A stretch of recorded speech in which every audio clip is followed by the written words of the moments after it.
But I thought it was the festival of friendship. If you're celebrating friendships, why would you do that? If I was his friend, I wouldn't like that at all. And Bailey's the new champ. So is Charlotte gonna lose every Monday? Hey, so if Charlotte was Superman, women's title defenses on Monday Night Raw would be her kryptonite. I don't get it. I don't understand.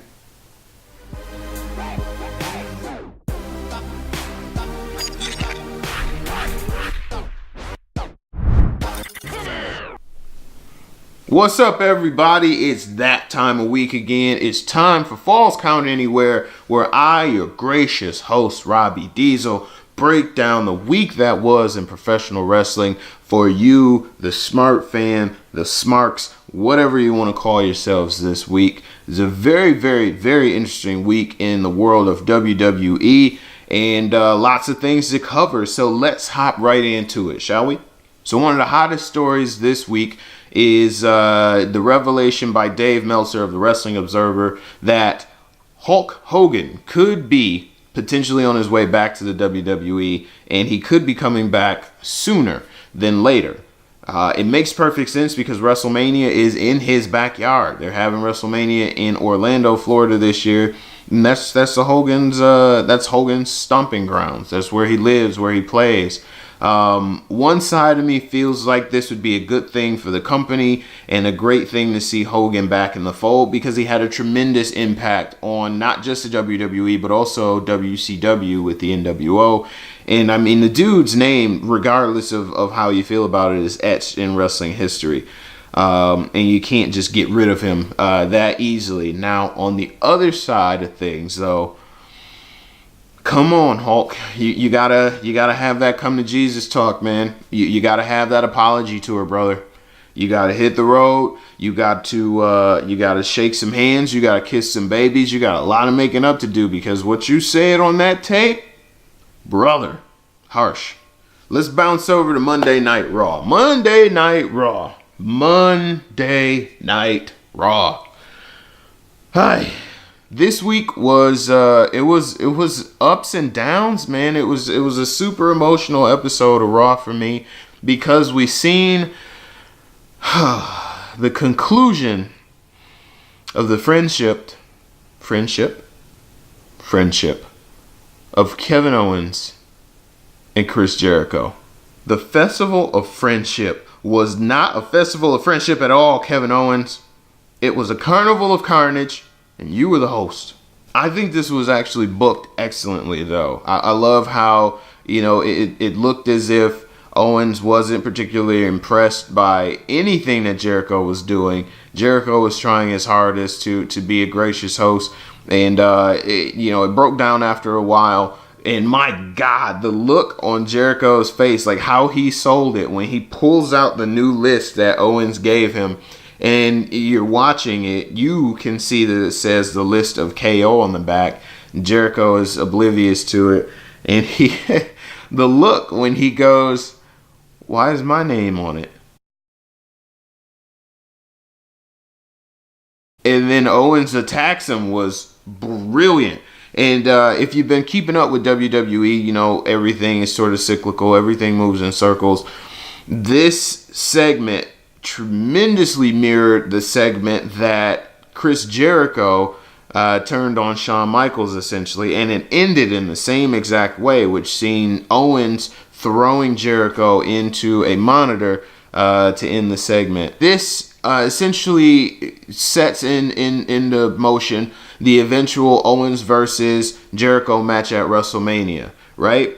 Now, why this makes more sense is because Brock Lesnar recently announced that he's retiring from MMA competition, so no more UFC fights. If Owens drops the title to Goldberg at Fastlane, we could potentially be seeing a Owens versus Jericho match at WrestleMania for the US title. With Lesnar retiring from MMA, and with Goldberg potentially becoming the Universal Champion at Fastlane, their match is going to be for the Universal title. And if Lesnar ends up finally getting his win back at WrestleMania versus Goldberg, that makes Lesnar the champ at that point. And that also means that Lesnar could be working more dates in the near future. So we could see another, 6 to 8 month run with Lesnar as the champ, just kind of running roughshod over the whole roster. The Raw Tag Team division is starting to heat up a bit, led by Gallows and Anderson, of course. And I think Gallows and Anderson are the right team to have the titles on right now. They're a heel team, but they're also excellent in the ring. They can carry a good promo, and on top of that, they are believable. They are believable as these dominant heels that can deliver on a beatdown. They're not outside the realm of using underhanded tactics to come away with the victory. And then that also gives room for teams like Sheamus and Cesaro and teams like Enzo and Cass to play the good guy, the baby faces, to chase those titles. And we all know it's way more interesting when the baby faces chase the titles than it is when they actually have them, a la the Daniel Bryan effect. The women's title on Monday Night Raw, oy vey. I don't know what it is about the production team, the writers, the bookers on Raw, but man, they hate seeing Charlotte retain on Monday Night Raw. Like almost every time she's defended that title, she's lost it. This, I feel, cheapens the title. I'm super glad that Bayley is the Raw Women's champ. I feel like, her run with the title in NXT wasn't as lengthy as it should have been or could have been, and I'm glad that she holds the title. I wish that they would kind of make up their mind on Charlotte. She's doing probably the best heel work of anybody, man or woman, in the company, and the title it looks right around Charlotte's waist. And I can't figure out why they decided to pull the trigger on a Bayley title run now versus saving that big moment for a match at Mania. Maybe it's a one-on-one match, or maybe it's a women's triple threat match. I don't know. But I think putting the title on Bayley at WrestleMania would have been a bigger moment. All right, now we need to bounce over to the world of Smackdown.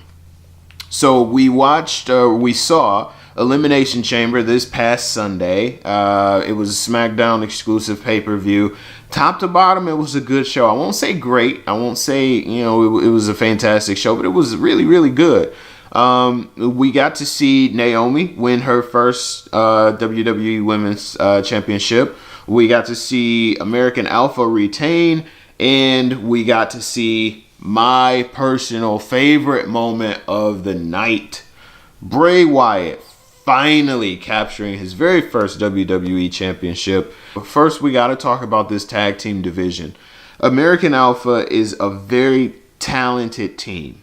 Okay? They are really, really good, really technical in ring. The SmackDown tag team division doesn't feel as robust as Monday Night Raw's. I'm sorry, it just doesn't. And maybe that's what's killing the momentum of the American Alpha tag team run right now. Again, I love the guys, but they feel stale. Like I don't feel the fire in their promos. It feels like they're I don't know, man. They just bug me. Maybe that's it. Maybe they just bug me. I'm not sure what it is. At this point, I would much rather see the Ascension hold the tag team titles. In NXT, they were great. I'm really glad to see that the Usos got kind of repackaged and they look super threatening to the reign of American Alpha. But I don't think that that's going to happen. I think the team that needs to be brought up and put on the SmackDown roster is none other than the Revival. Dawson and Wilder, I think, are the answer to American Alpha's woes right now. I think that they can make American Alpha not only more relevant, but more interesting because they have a long-standing feud going all the way back to their days in NXT. And the Revival is one of those teams, man, that they just make people look good. They did it with DIY before they dropped the titles to them. Again, with American Alpha and NXT. I'm a big fan of the Revival. They're an old school tag team. Submission, technical wrestling, in and out tags. I need to see them on SmackDown. Naomi winning her first title was a tremendous moment. I think she has been deserving of a title run for a very, very long time, but it appears that her title run could actually be in jeopardy. On this week's Smackdown, she revealed that she had suffered a knee injury during the match. She didn't notice it until she had got back to her room and settled in. WWE or Naomi has not gone on to say how serious or non-serious this injury is. One has to wonder, of course, if this is being brought up just for the purposes of storyline or if it's a legit injury. Alexa Bliss certainly wasted no time coming down and kind of exploiting it, giving her a 1-week ultimatum, saying, hey, you need to prove whether or not you can go, and I want my rematch next week. So we will have a pretty big women's title match next week on SmackDown, and I'm excited to see what happens. All right, let's talk about the big moment, the big moment, the Elimination Chamber match. Plenty of action. Dean Ambrose was absolutely unhinged in this match, and I like how they subtly set up the Baron Corbin versus Dean Ambrose Intercontinental Championship match. That's going to happen eventually, I'm assuming at WrestleMania. They had Corbin eliminated by Dean Ambrose, and then Corbin went on a nasty mean streak and gave Dean the beatdown, which led to The Miz eliminating Dean. Cena eliminated The Miz. And then we had our final three: Bray Wyatt, AJ Styles, and John Cena. We got plenty of back and forth action. AJ Styles looked tremendous as always in this match. John Cena looked great as well. But in the end, finally, Bray Wyatt captured the WWE title. And he did it with a clean pin on AJ Styles. He eliminated Cena first and then pinned AJ Styles. That is a pretty big deal. That's a very big deal for Bray Wyatt. And then on SmackDown, they had a triple threat match for his recently won WWE title. Now, the significant thing about this match is not only did Bray Wyatt win, but he won after being beat down by Cena. He won after being put through a table by AJ Styles. And he won with zero interference. Dude went into the ring with arguably the two biggest stars in SmackDown and in the WWE and held his own. The WrestleMania main event for SmackDown is up in the air as of right now, though, because Randy Orton on SmackDown said that he's not going to challenge Bray at WrestleMania. Interesting take, interesting twist. On Talking Smack, Daniel Bryan announced that on next week's SmackDown there's going to be a battle royal for the to determine the number one contender for the WWE title, which is really, really interesting. They haven't announced who's going to actually be in this battle royal. I would assume both Cena and Styles will be in there.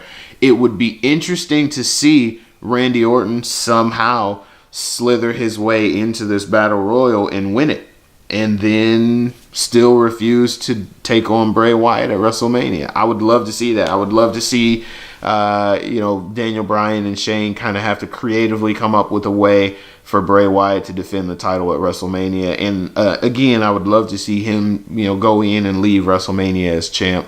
We are still, a little over a month and a half away from WrestleMania. There's a lot of story that need to be told. There's a lot of loose ends that need to be buckled down.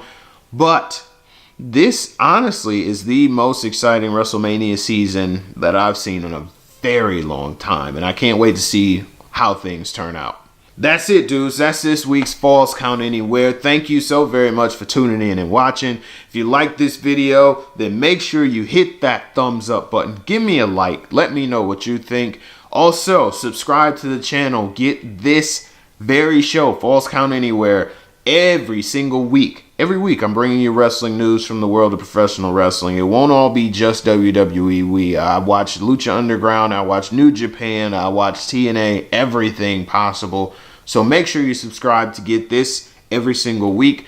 Comment down below your thoughts. Do you think we're going to have a multi-team match 2 times over? Do you think Bayley's going to retain the title all the way through WrestleMania? Do you think Charlotte is going to be a 15-time champ by the time WrestleMania rolls around? Let me know in the comments down below. Thank you guys so very, very much for watching. If you want to continue the conversation, feel free to hit me up on the Twitters, on the Snapchats, on the Instagrams, via @RobbieDiesel. Let me know your thoughts, guys. Thank you so very much for watching, dudes. I'm out of here. Adios.